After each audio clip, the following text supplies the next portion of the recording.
What's going on, baseball fans? How you doing? Welcome to the show for tonight. We're talking all things playoffs. We got Blue Jays, Mariners, A's to talk about. We're going to talk about the Hall of Fame, the San Francisco Giants. The Rays are making moves in their front office. Let's get to it.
And what's going on, baseball fans? Hello. What is going on? A lot of familiar faces in the chat. Hope everyone is having themselves a good week. Hope everyone's having a good Wednesday today. It's been a few days since I've been here. I've been away on a little, a little getaway vacation to Boston. I went to Boston this past weekend. I went to the game this past Sunday at Fenway Park. Unfortunately, a heartbreaker for my Red Sox. We were down early, battled back, and in the end, Phillips Valdez just gave up felt like 50 runs in the last inning, and that's all she wrote. And then my Red Sox proceeded to lose a complete massacre, a complete meltdown of a game against the Rays the very next day. So at least I'm glad I didn't go to that game, because that would have been probably the most depressing game I ever saw in my life. But here we are. I did at least get myself a new jersey this past weekend. So at least I treated myself to something. Hey, it's always nice to get a new jersey once in a while. So, but everyone, it's been a few days. Haven't been here. I've been itching to come back on. I missed doing the power rankings on Sunday, but you know what? Hey, we've been going hard at the power rankings every week.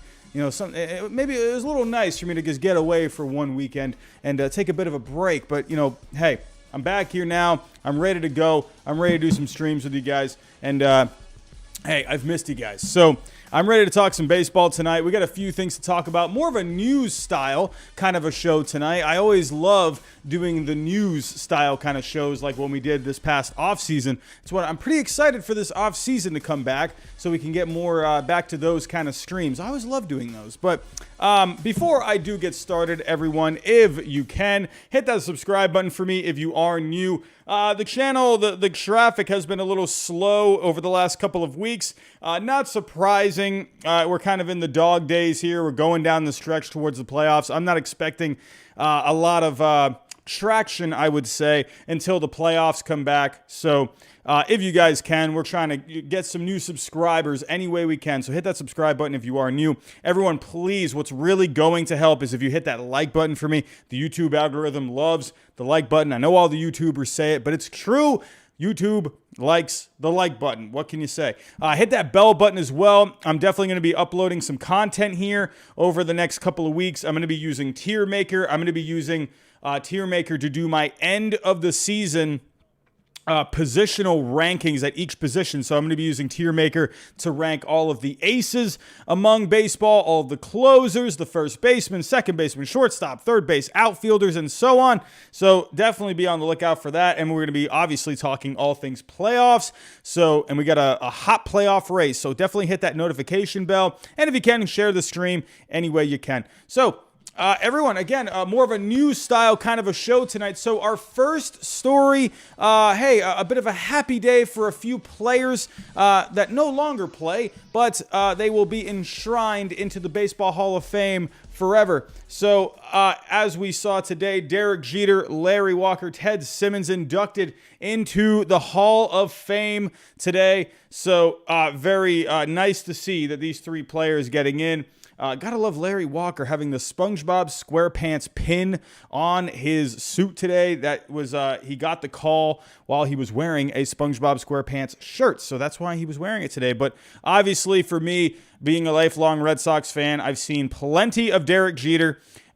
So for me, honestly, respect obviously goes a long way to Mr. Derek Jeter. He caused many heartbreaks for me over the years, but obviously a phenomenal historical player. And Ted Simmons as well, very solid. I feel like a lot of people don't know too much about Ted Simmons, myself included. But when I went to go look at the numbers for him, there's a reason this guy is in the Hall of Fame, got voted into the Veterans Committee. So let's go take a look at some numbers here. Let me just get the music on for you guys. Let's set the mood like we always like to do.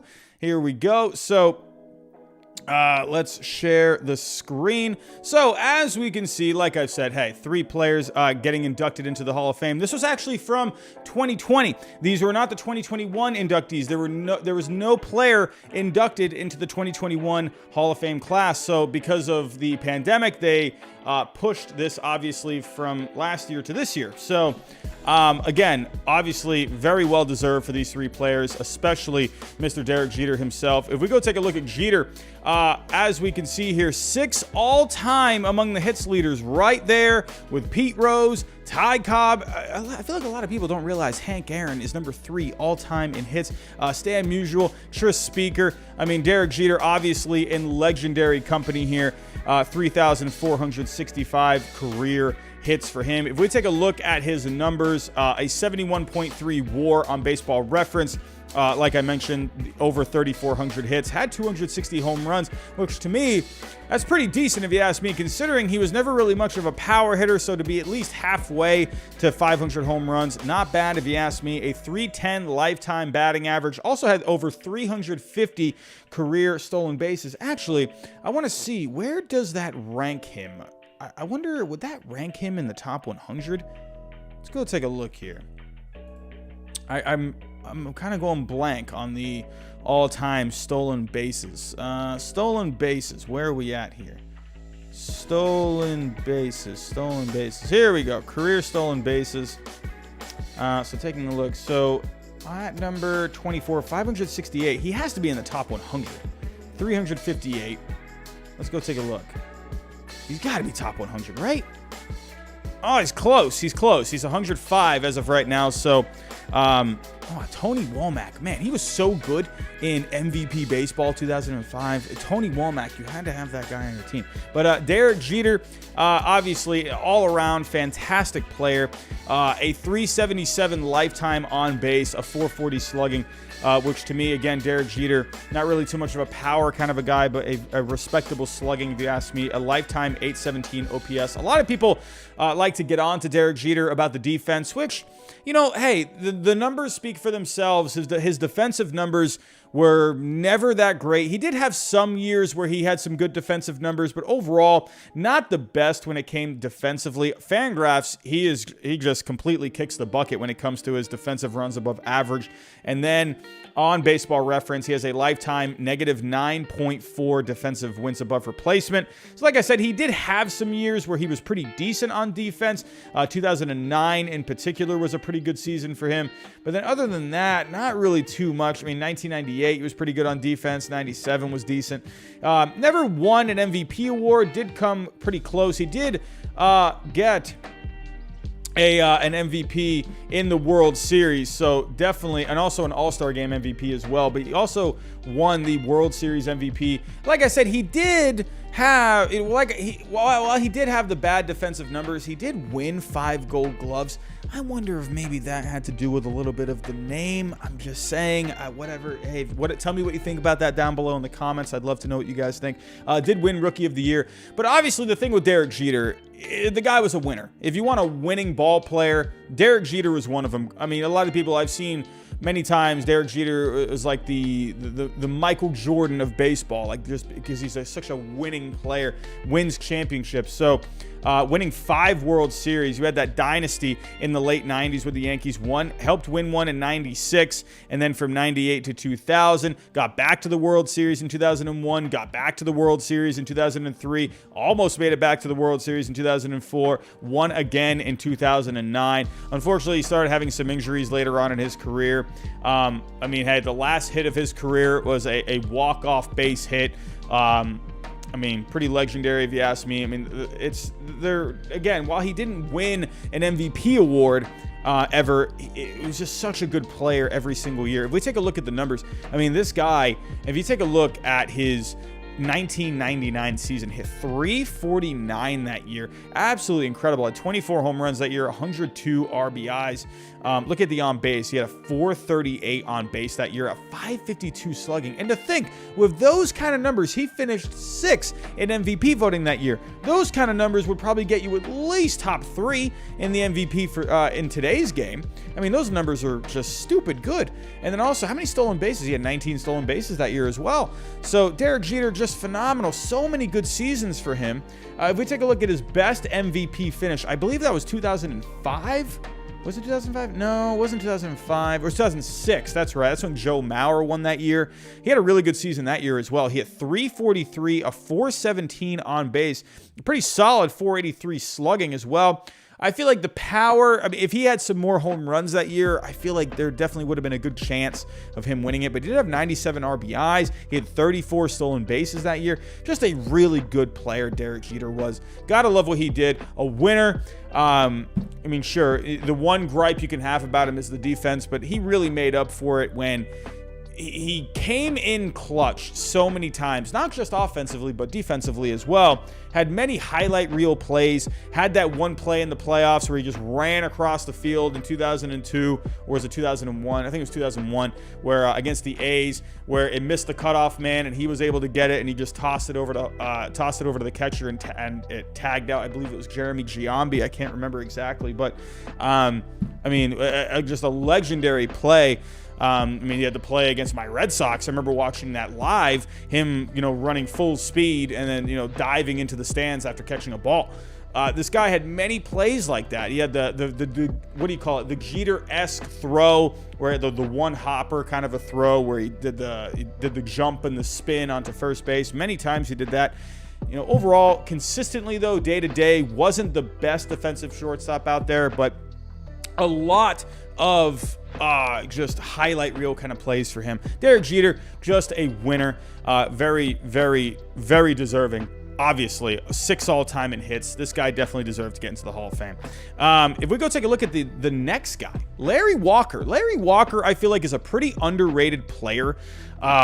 Just such a good left-handed bat. Didn't get to 500 home runs, but this guy, if you take a look here, Derek Jeter had a 71.3 WAR. Larry Walker had a 72.7 on Baseball Reference. This guy brought the power. He was also a rather good guy that ran the bases. He had 230 stolen bases in his career, which you would think for a guy who came off more of like a power hitting left-handed bat, where had a lot of home runs. The fact that he had 230 stolen bases, that's not that bad if you ask me. 400 lifetime on base, a 565 slugging, a 965 lifetime OPS.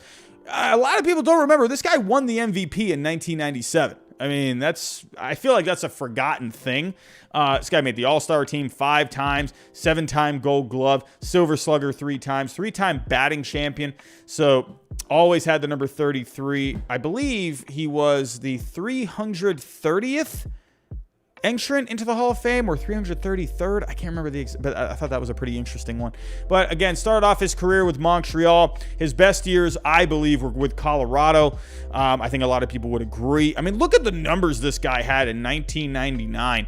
This guy hit 379 that year. Holy cow, that close to a 400 average, of 458 on base, a 710 slugging that year. Are you kidding me? 37 home runs, 115 RBIs.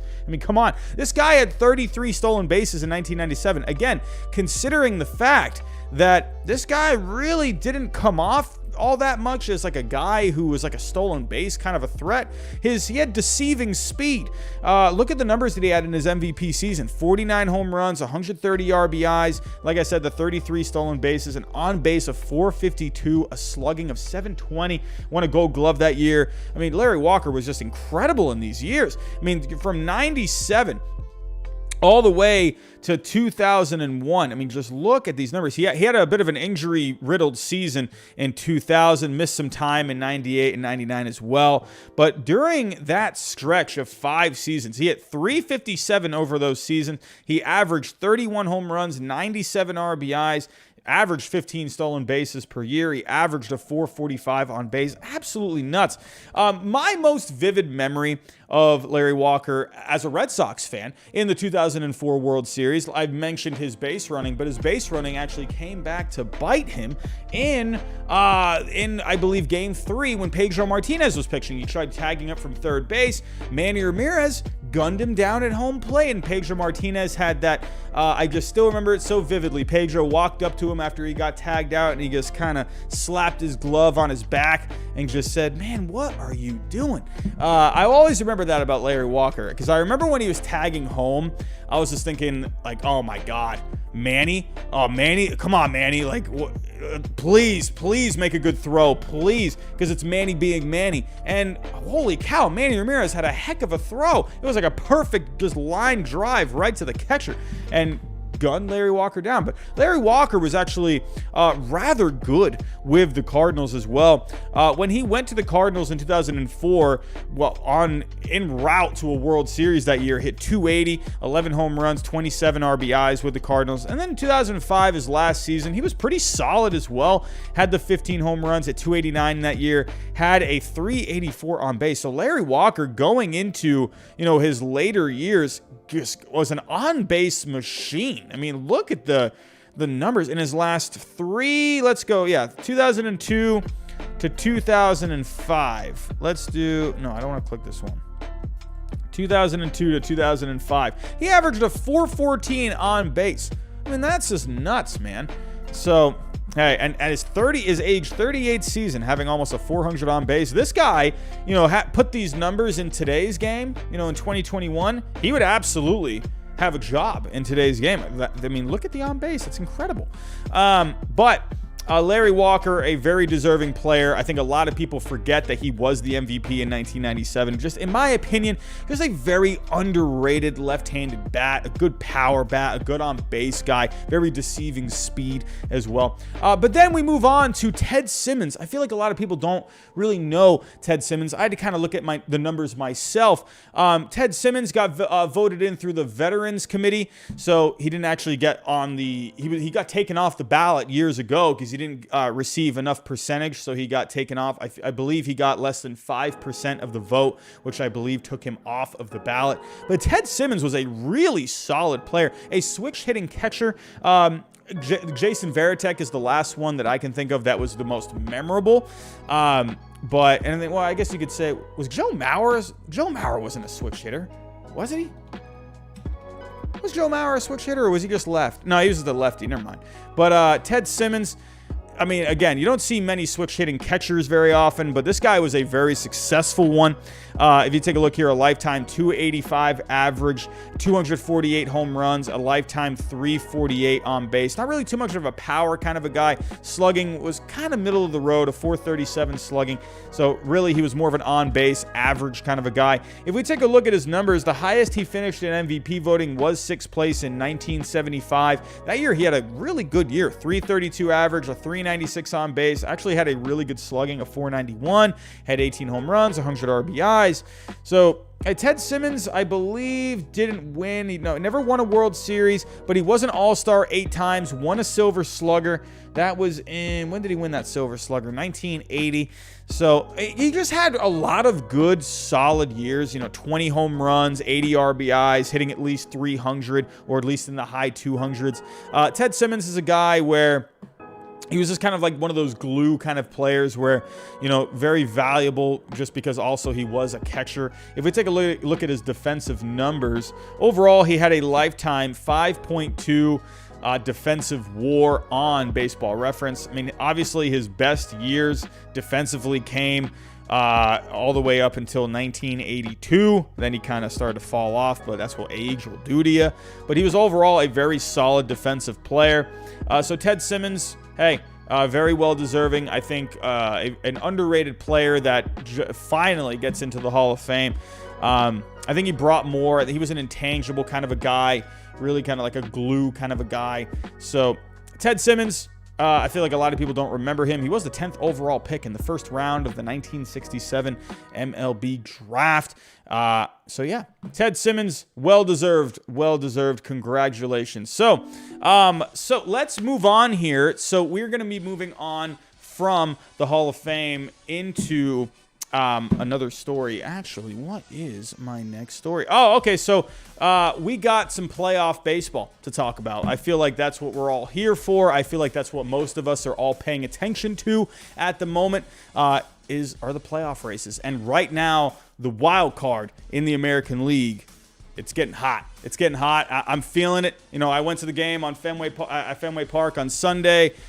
Brutal loss to the Indians that day. I mean, that also stunk because we were supposed to have Nick Pivetta in that game. I was actually taking a tour at Fenway Park, and I get, a little notification on my phone saying Nick Pivetta was placed on the COVID list, and I'm like, are you kidding me? I mean, it is literally, 3 hours before the game, and we get the news that he's getting put on the COVID list. He was supposed to be Sunday's starter, and then, we're getting a guy up from the minor leagues who ended up pitching okay. He did as best as he could, but the Red Sox, they were just so understaffed. I mean, they had all these guys out. Rafael Devers was on the bench, came in to pinch hit later in that game. But the Red Sox ended up losing that game. They lost a miserable game to the Rays the next day. But the Blue Jays have been red hot. The Mariners have been red hot. The A's are still hanging around here. We got 3 teams in the hunt for the second wild card spot. But overall, this Toronto Blue Jays team is catching fire when it matters most. They're only 2 games out as of right now. Seattle continues to hang around. So let's go take a look here at what is going on across Major League Baseball. So, if we go take a look at the divisional rankings right now, or the divisional standings, Tampa Bay, they have a very comfy lead right now, 9.5 games ahead of the Yankees. Red Sox just behind the Yankees right now. The Yankees and the Red Sox are both slumping right now. The Yankees, they were red hot there for a while, but they've dropped 4 in a row. The Red Sox, they've lost 3 in a row. They just can't beat the Rays. I don't know what it is with this Rays team and the Red Sox, but the Red Sox handled the Rays early on in the season, and they just cannot beat the Rays. Actually, I want to go take a look at the 2021 Red Sox record against the Rays. I mean, they have to be so under 500. I mean, it feels like they've lost every game to the Rays. Taking a look here against Tampa Bay. Yeah, they're 7-11. And most of those wins came early on in the season. It feels like every time we play the Rays now, they just get beat. I don't know what it is. This Tampa Bay team, they're scary, man. Look out for Tampa Bay. But for right now, we see Tampa Bay. Let me close out of that one. Tampa Bay, comfy lead in the East. The White Sox, they have been comfy for God knows how long. The Astros, I mean, Seattle's still there. I mean, who would have thought? Who would have thought the Seattle Mariners would be in second place at this point? I said it in the offseason. I said, don't be surprised if the Seattle Mariners are hanging around in this wild card race, maybe even the division, because this Mariners team has talent. They got guys that are hungry. They want to win. And to me, it's not a surprise to see the Mariners in this spot. I'm not just saying that. I mean, go back to some streams when I was talking about the Mariners in the offseason. I don't remember what streams, but I know I was saying it. But Oakland, they're still hanging around. They've lost 4 straight, but they're still finding a way to hang around here, so they're getting a little luck. Moving on to the National League, we have Atlanta. They continue to just hang on by a thread. The Mets have been red hot lately. They have climbed all the way back into this playoff race. They're 4 back in the East. I mean, the Mets have come alive at the time where you need to. I said it a couple weeks ago. The last power rankings I did, I said, hey, 1 week, 2 weeks, it can change a season around. It can turn your season around, and that's what I said for the Mets. If they can have 1 or 2 good weeks, that's all it takes to get back into the race. So the Mets, they have talent. there's no surprise for me. I understand the Mets, they've underperformed all season. I mean, they were in first place there for a little while, but the offense was just dragging a lot. You've lost DeGrom. But in my personal opinion, this Mets team still just has a lot of talent. So, again, I'm not surprised to see them right here. And they're only 3.5 back in the wild card. So, good grief, what is going on here? But Philly, I mean, again, they're 7-3 in their last 10. Just lost in their last game. They're playing right now. So this is coming down to the stretch here in the East. In the Central, the Brewers, no surprise here. But Cincinnati has the second wild card spot, but they're 3-7 in the last 10. What's going to happen there? Cardinals still hanging around. They're finding a way to hang around. Look at the Chicago Cubs. I mean, this Cubs season is completely lost, but the fact that they're 8-2 in their last 10, I mean, give the Cubs some credit here. But let's move on to the West. This is where, it's going to be interesting. This is probably, in my opinion, I mean, if we take a look, I mean, the East is definitely interesting when it comes to the division. I feel like the West, I'm still going to bank on the Astros winning that division. But this West between the Giants and the Dodgers, it is tight. We'll get to the Giants here in a little bit. But the Dodgers, I mean, there's tons of talent. Not going to be surprised if they end up winning that division. But this Giants team has just been playing so good, so consistent all year.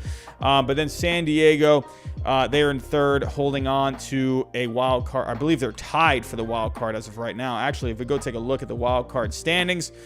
So right now, it's Yankees, Red Sox hanging on to the 2 spots. They're both slumping, but they're still hanging on to these 2 spots. Who knows what the heck's going to happen with Toronto, Seattle, and Oakland. Toronto is turning it on. I mean, that's a dangerous team. Look out for the Toronto Blue Jays. That offense is nasty. They just had one of the most memorable wins of all season this past week.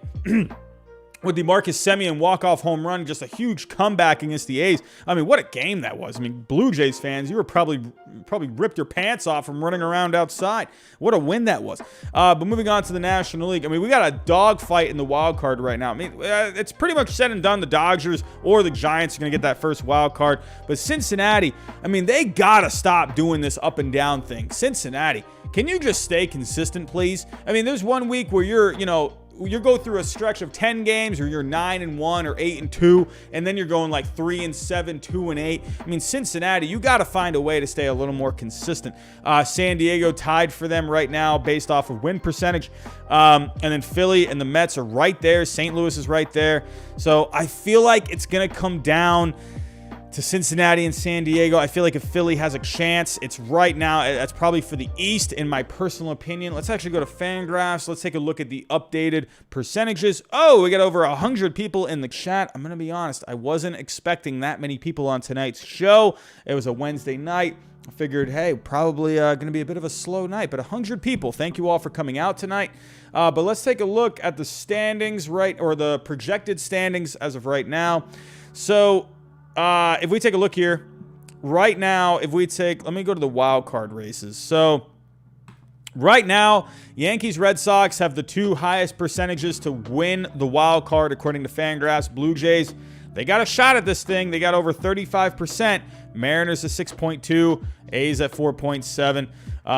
They have the Rays at a 1.4% chance of just completely slumping and falling to a wild card. So, but I feel like the National League, this is just as interesting. So, I mean, right now, they still have the Giants as the highest percentage to get a wild card. This FanGraphs website, they have not trusted the San Francisco Giants all year. They are banking on the Dodgers to eventually take that division. They see the Dodgers finishing 1 game ahead of the Giants. That's going to be crazy how that finishes.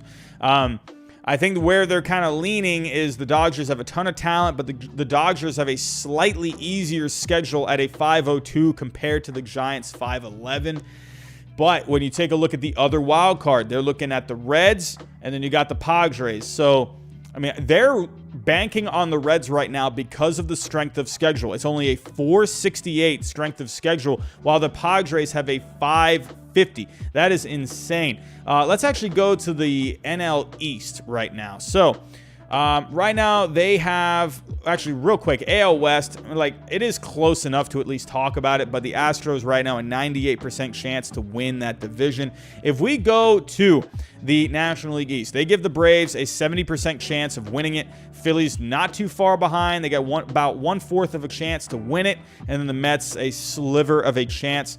And if we go to the West, like I said, they have the Dodgers winning this division by 1 game. So going to be very interesting to see how that ends up. I'm very excited here. Let's actually go to the scores as of right now. Let me refresh the page. My Red Sox and Rays are deadlocked as of right now in the top of the 8th. Come on, Red Sox. I mean, come on. I got the New Jersey on tonight. Can we please get a win tonight? Come on. We need it. We need a win. But here we go. The Mets right now, I mean, they're in trouble. Looking like the Marlins are trying to walk it off as of right now. They got 2 on with 1 out. Blue Jays, Yankees in a 3-3 tie. Blue Jays, I mean, both teams really need to win. I mean, the Yankees need to get themselves right, but the Blue Jays need wins. If we take a look, the Braves right now down 2-1. The Reds are tied right now, 1-1 with the Cubs. Phillies are in a 3-3 tie. If we take a look, Cardinals are leading the Dodgers as of right now. The Giants already won today. We'll talk about them here in a second. But the Padres leading big, so that's looking like they're on their way to a win, but there's a lot of baseball left. Angels offense is pretty good. A's right now, White Sox starting up soon. The Mariners had a huge win today. Let's actually go to this Mariners game really quick. What a win for the Mariners today. Are you kidding me? They were down. What was the score going to the top of the 9th? It was 4-4. So, I mean, for them to score 4 runs in the 9th inning, are you kidding me? This Mariners team, man, it's just so you just got to love what the Mariners are doing. You got to love what they're doing. But taking a look at what they did there in the 9th inning, so pretty wild 9th inning. If we take a look here, Torrens got it started with a base hit. Kelenic walked. Marmoleos had a base hit there that scored 2. J.P. Crawford. Hey, good to see J.P. Crawford contributing here. So, I mean, they definitely could use that bat. I'm still not going to be surprised if Seattle goes out and get themselves a shortstop. I'm kind of thinking, man, Carlos Correa, he used to get, those comparisons here and there to Alex Rodriguez. I mean, A-Rod used to be a Seattle Mariner. Could you see maybe Carlos Correa on the Seattle Mariners next year? I wouldn't be surprised. I mean, especially, maybe he gets a little salty if the Astros don't want to bring him back, and then he just goes to the division rival Seattle Mariners. What a story that would be. Are you kidding me? Or maybe even Detroit, go play with his old manager over there with A.J. Hinch. I think that would be pretty cool. But J.P. Crawford, nice to see that he is contributing here. 7th home run of the year. And but the Mariners, a big win today against the Astros. I mean, you need that. You need that. This Mariners team, you're in a dogfight right now. You need everything you get, especially against a division rival Houston Astros team. I feel like they've played the Astros really well. Let me go pull up the Mariners this year. What have they done against the Astros this year? Feels like they beat the Astros a lot. Taking a look here. I feel like no, really? Wow, they're 7-11 against the Astros this year. I feel like they've beaten the Astros quite a bit. Well, hey, whatever. So the fact that they have had their struggles against the Astros this year and for them to get a big win when it really counts here. So, but like I've already said about the Mariners, this is, whatever ends up happening with the Mariners this year, it's a win. It's a win-win of a season. You can't be, if you don't make the playoffs this year, you can go into the offseason excited. You had a winning, no matter what. I feel like they're going to finish with a winning record. What does Fangraphs actually have them finishing at? Fangraphs has the Mariners finishing with 86 wins. So, or 87 if you round it. So, I mean, that's a successful season, if you ask me. That's a successful season. Mariners fans, you got to be excited. You got to be very excited. So, moving on, and again, or actually, I feel like I've kind of covered everything here. So, hold on, let me go back to the scores. Where did the scores go? Where did the scores? There we go. All right, so again, we have some pretty close games here with some teams that really need some wins, like the Yankees, Blue Jays, the Phillies as well. But yeah, so overall, that's kind of what we're looking at right now with the playoff races. It's going to be interesting. I mean, the way this Blue Jays team is playing right now, it's rather interesting. I mean, this team is on fire right now. Let's actually go pull up here some stats. Let's see what the Blue Jays have been up to in the past. Let's see what they've been up to since the month of September. So let's take a look. They're batting. I mean, they're second in offense this month. Tampa Bay is just killing it, but Toronto, they've just been killing it too. I mean, look at their team on base percentage this month. A 373 team on base, a 302 average, a 165 WRC plus in the month of September so far. They are just killing it. What are they doing when it comes to starting pitching? Here we go.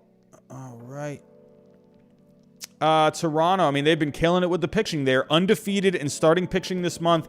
4-0 so far this month. They have a 2.97 FIP, over 9 strikeouts per 9.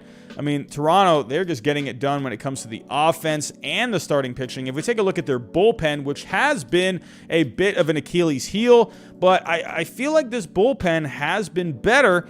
Lately, the bullpen, in the month of September, they ranked 22nd, but they haven't lost. The ERA is high. It's a 4.82 ERA, but it's a 3.60 FIP out of that bullpen. They're not walking a lot of guys. A 1.45 walks per 9, a 1.45 home runs per 9, getting a good amount of strikeouts. So, hey, it seems to me maybe the fielding's not really helping them out very much, considering that ERA is so much higher than that FIP. But Toronto, you gotta tip your caps here to Toronto. Let's actually go take a look here. What do we have with the rest of this schedule? So Alek Manoah is pitching today.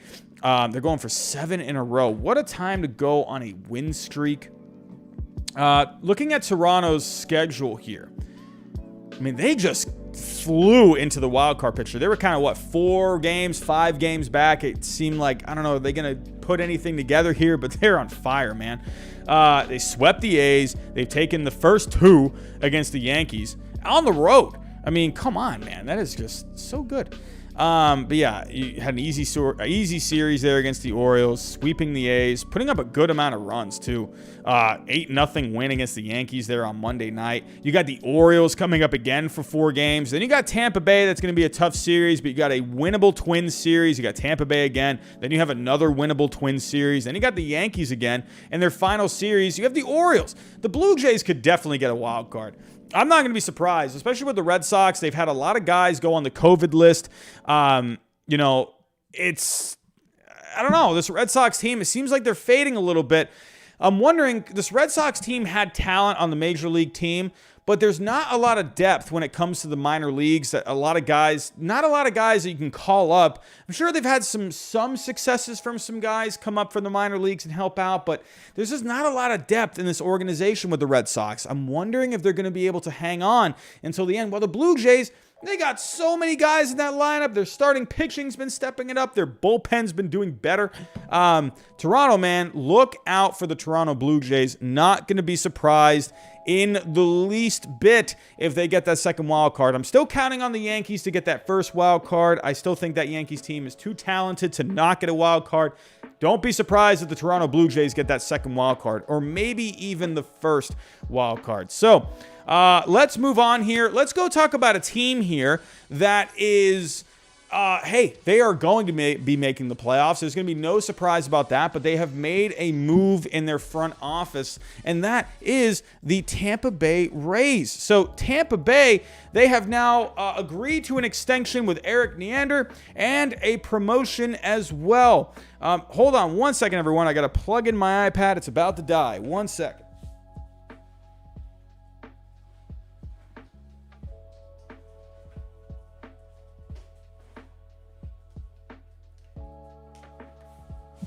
Alrighty, but yes, Erik Neander, Chaim Bloom leaving a couple of years ago to come to the Red Sox, and Erik Neander has just been one of the more vital guys in this Tampa Bay organization. Alrighty, iPad is plugged in. That is basically, I need to keep my iPad on so I can make sure the stream is running well. So, let's go talk about Erik Neander here. So, let me pull up the article. Alrighty, Erik Neander. I'm sorry, everyone, having some difficulties here. Erik Neander, where are we at? Here we go. Okay. Sharing the screen.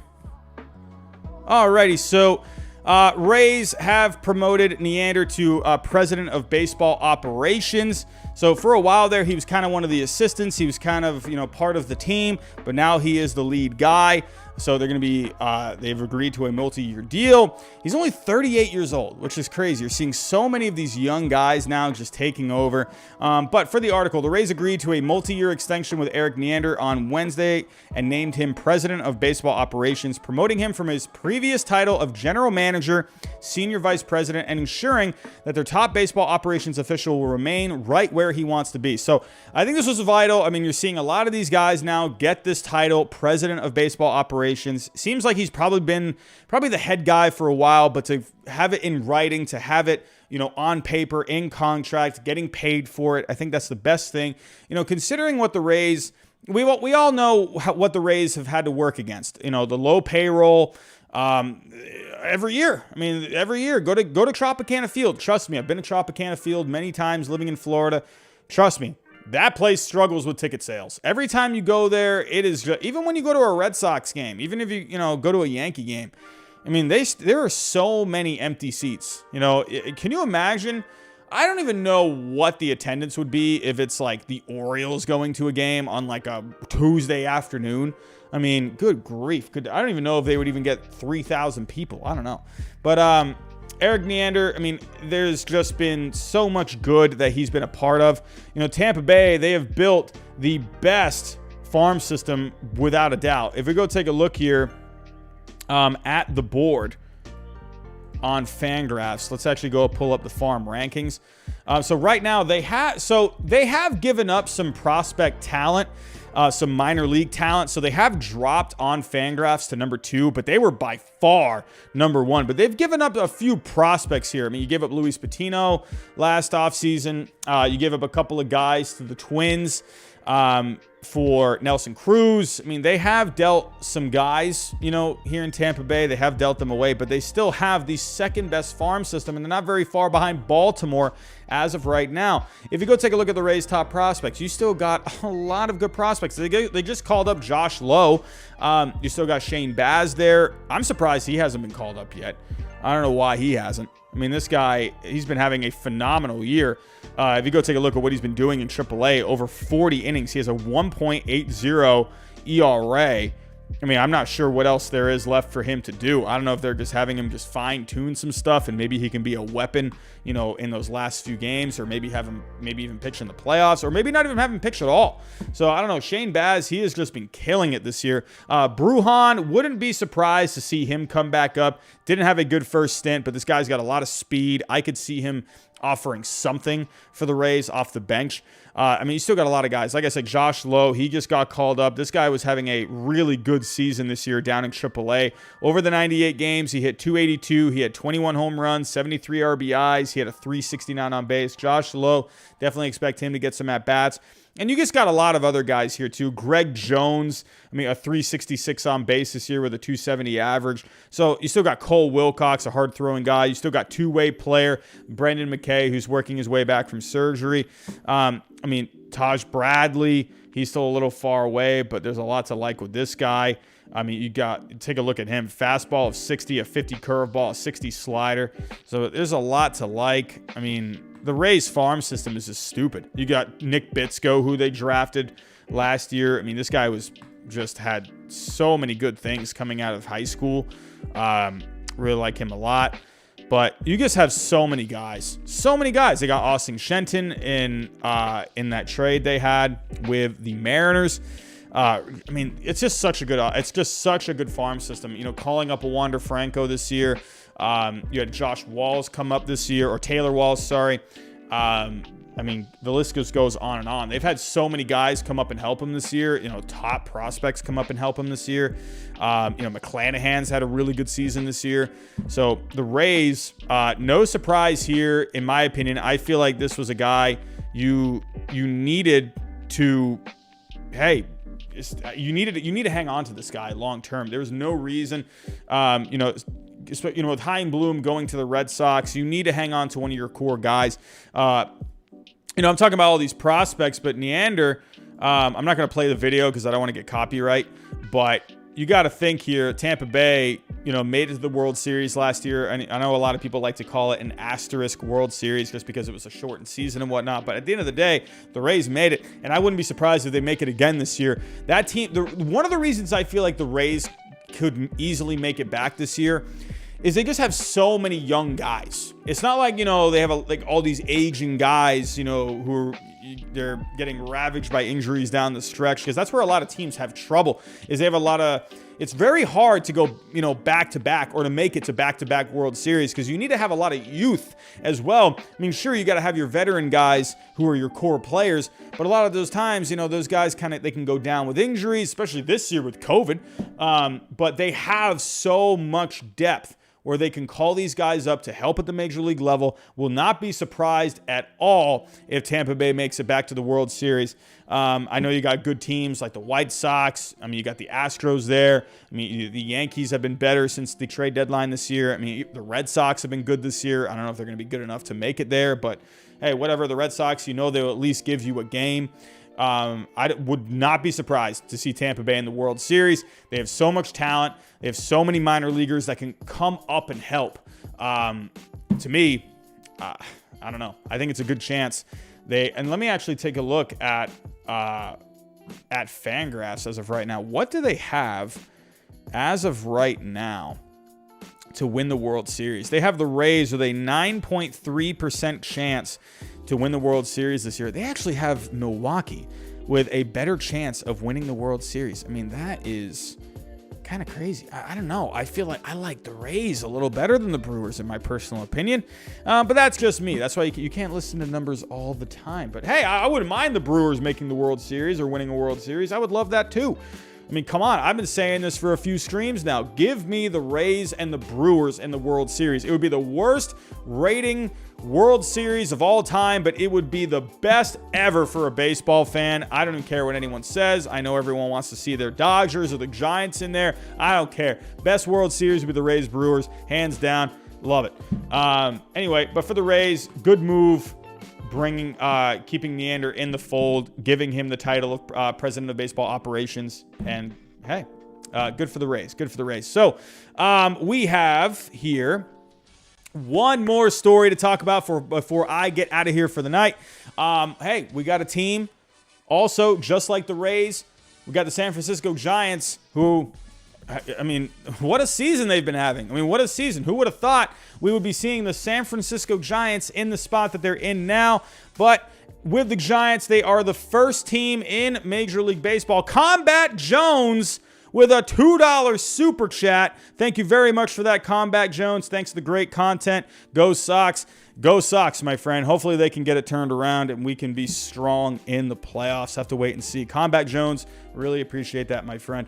But for the San Francisco Giants, the first team in Major League Baseball to 90 wins. I don't even think Fangraphs projected the Giants to get to 90 wins. Let me actually go pull up the PECOTA projections. PECOTA projections for this year. What did they have the Giants getting here? So let's go share the screen. So back on February 9th, we had PECOTA come out with their projections. So taking a look at the NL West, PECOTA, they had them finishing at 75-87 with a 0% chance of making the playoffs. Or is that winning the division? I'm not sure. Is that playoffs, division? I'm not sure. But the fact that they only had them finishing with 75 wins, and now they are the first team in Major League Baseball to get to 90 wins. Are you kidding me? 90-50. They've won 4 straight. They're just such a consistent team. I actually want to pull up here the 2021 Giants. Taking a look here. What is their longest losing streak this year? Their longest losing streak was 4 games. That's it. They've only lost 4 games one time. Their longest win streak is 6 games. So to me, I find that more impressive. Their longest win streak is 6 games. They haven't even put together any double-digit win streaks, but the fact that they've had so many win streaks broken up, I mean, that just tells me they've had multiple win streaks this year where they have a winning streak, 4 or 5 games, it gets broken up, and then they go on another one. So that's what the Giants have been doing all year. They're just so consistent. 4-game losing streak is their longest one back in July. They've actually had 2 4-game losing streaks. So they had one from June 27th to July 1st and August 29th to September 1st. So San Francisco, man, they've just had such a good season. If we actually take a look at their numbers here, taking a look here, Kevin Gausman's just been phenomenal this year. Brandon Crawford's just been really solid. Logan Webb has just had just such a good rookie season, or not rookie season. I believe it's his 3rd season, but a very young player just coming up and contributing for that Giants rotation, which was already really good. DeSclafani's been a great pickup for them this year. Darren Ruff, I mean, what a great part-time player he's been this year. If there's part-time player of the year award, it's Darren Ruff. Buster Posey, he's just been phenomenal. You've had Tyler Rogers really good out of the bullpen. Mike Yastrzemski, a bit of a down year for Yastrzemski, but he's been solid overall, been a good clubhouse guy. That's what Mike Yastrzemski's there for. I mean, not just what he's there for, but one reason why he's a positive player to have on your team, to where he's just good in the clubhouse. Just so many good guys. I mean, even Longoria's actually had a pretty good season. He had missed some time, but just really good years out of these guys. Buster Posey hitting over 300 this year. Brandon Belt's had a good year too. Crawford, a 363 on base. Longoria has a 386 on base this year. That is phenomenal. Come on. These guys have just been really stepping up. Lamonte Wade Jr. has actually had a very underrated season this year, a very solid season. 17 home runs from him. I had him as one of my underrated players coming into this year. I made that list back in the offseason. I feel like it was on my breakout player list, and I wouldn't say he's had a completely breakout kind of a year, but he's had a very solid year. Just so many good seasons, from the offense. And if you take a look at the pitching, Gausman, he's been fantastic. He's got a 13-5 record, a 2.58 ERA. If you look at the FIP, it's a 2.96. How many strikeouts? We've got 192 strikeouts over 164 innings pitched. That's over 10 strikeouts per 9. DeSclafani's been one of the best offseason signings this year. I feel like you're not hearing too much about him. Logan Webb is 9-3 this year over 22 games. Logan Webb, I believe it's his 3rd season overall. He debuted in 2019. This guy he had some rough moments in those couple of years, but the guy you saw the promise with this guy. A lot of promise with him, because you saw a lot of good stuff from a Logan Webb, and he's really put it together this year. 9.5 strikeouts per 9. He doesn't give up any home runs, over 0.6 home runs per 9. You just got to love what he's doing here. Johnny Cueto, he's had his ups and downs. He's injured as of right now. Alex Wood on the IL as of right now as well. Bullpen's been really good. They got off to a slow start this year, but come on. Jake McGee, he's been really good. Rogers has been good. Garcia, Alvarez, Littell. Just good seasons. Leone has been really good. Just a lot of good seasons. A lot of guys stepping up for them this year. So really loving what the Giants are just doing. To me, I feel like it's almost poetry that they're the first team in Major League Baseball to get to 90 wins. They've just been that underrated. Oh, Combat Jones with another $2 super chat. What can we expect from you in the offseason? Hey, offseason, I actually like the offseason a lot. I feel like content-wise, I'm going to like the offseason maybe even more than the regular season, because we got news every day. You got the rumors. We got all the news. We got all the signings in the offseason. I actually like the offseason. Personally, I love the regular season. I obviously love watching baseball. I love going to as many games as I can. But in the offseason, I'm a sucker for the rumors. I love talking about signings. I remember this last offseason, we had Trevor Bauer signing. We had George Springer. I remember waking up, what was it? I had a stream going on. It was like, I think 11 o'clock, I finished the stream. And like 5 minutes later, it was announced George Springer signed with the Blue Jays. So I had to, run back on here, go live again. It was crazy. We had the Nolan Arenado trade this past offseason, where I think we had like 600 people in the chat when that news broke. That was crazy. Trevor Bauer, we got up to around, I think, 600 people as well for when he signed. Man, the offseason, I love the offseason. I love the trade rumors, the free agent rumors, but definitely expect, hey, a lot of content, a lot of live stuff this offseason. I feel like that's the best way to go, because we can kind of all talk about the rumors and whatnot and everything going on news-wise. And this offseason is going to be really interesting as well, because we have the CBA talks, so there's definitely going to be a lot of news on that. Hopefully they don't go into some kind of a lockout. I'm hoping not. But I'm definitely going to be doing some MLB The Show rebuilds. I've already done one where I did the Arizona Diamondbacks. If any of you haven't seen that, hey, go watch it. I don't think I've even broken 2,000 views on that yet, so go watch it. It's like around 45 minutes long if you want to, have something playing in the background.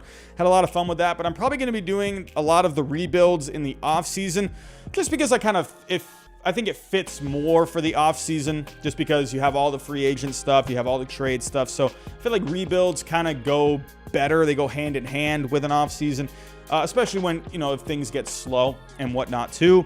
I will definitely, everyone, if you can, please listen to this as well. I see 96 of you here in the chat.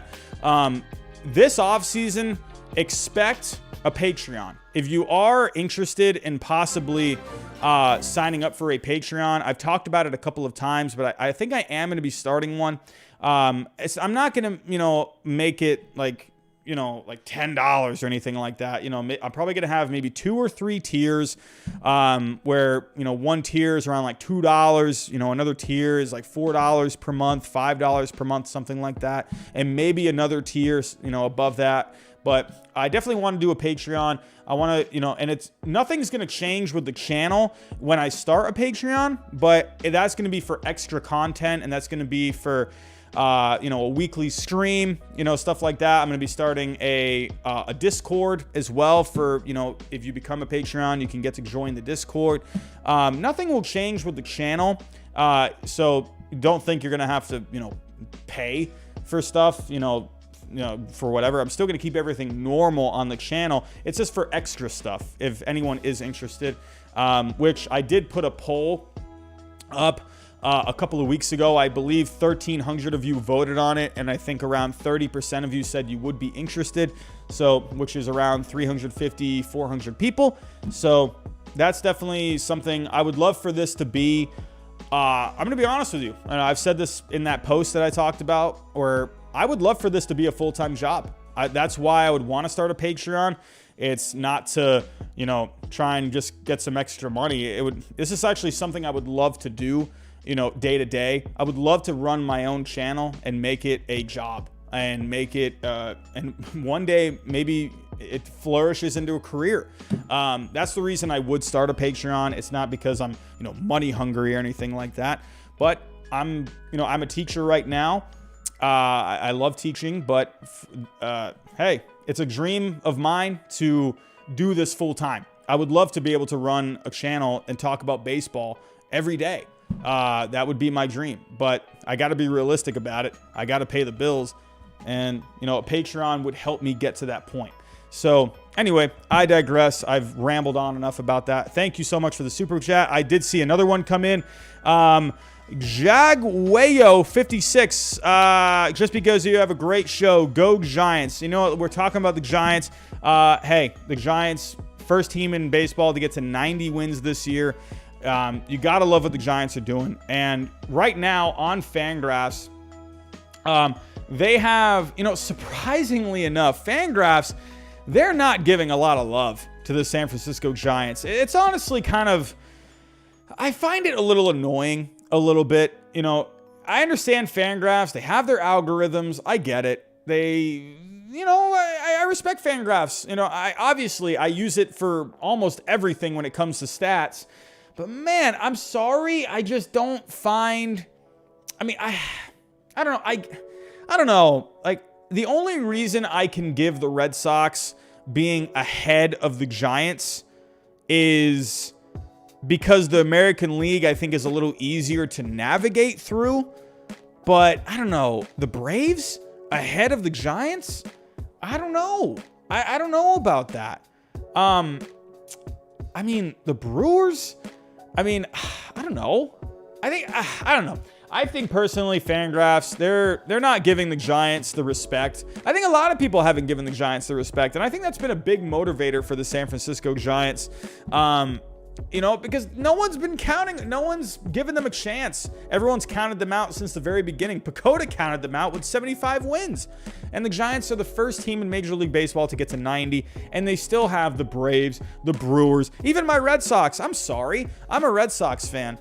I can tell you right now, the Giants have a better chance of winning a World Series than my Red Sox. So I'm not going to go Giraffe Nick Robbie on you and say, oh, yeah, the Red Sox definitely have a better chance of winning a World Series. Absolutely not. Are you kidding me? The Red Sox have their faults. They have their holes. The Giants, I don't know. They just feel like a more all-around team to me. I don't know. I think it's good to look at numbers and data and stats. But I think you have to have a bit of a feel as well. You have to have a feel for the game. And right now, when I look at the Giants play, when they... One example, let me actually point out my Red Sox. Go back to the 2013 Red Sox. That team, you can even say the 2018 Red Sox as well, but back in 2013, the Red Sox did not lose more than 3 games one time that season. Not one time they lost more than 3 games in 2013. They were just a consistent team. They bounced back when they needed to. They never lost more than 3 straight games. That was just a good team. They were together. They played well. That's something that stats don't really show. That's something that algorithms don't really show. They had the mentality of a championship team. And that's something that stats, while I love stats, it doesn't show it with a team that has the mentality of winning. And this Giants team, to me, who knows what ends up happening? I understand this Dodgers team is stacked. I get that. But this Giants team, I mean, they have a chip on their shoulder. They have a chip on their shoulder, and they've been counted out all season. So don't count out the Giants. Don't sleep on the San Francisco Giants.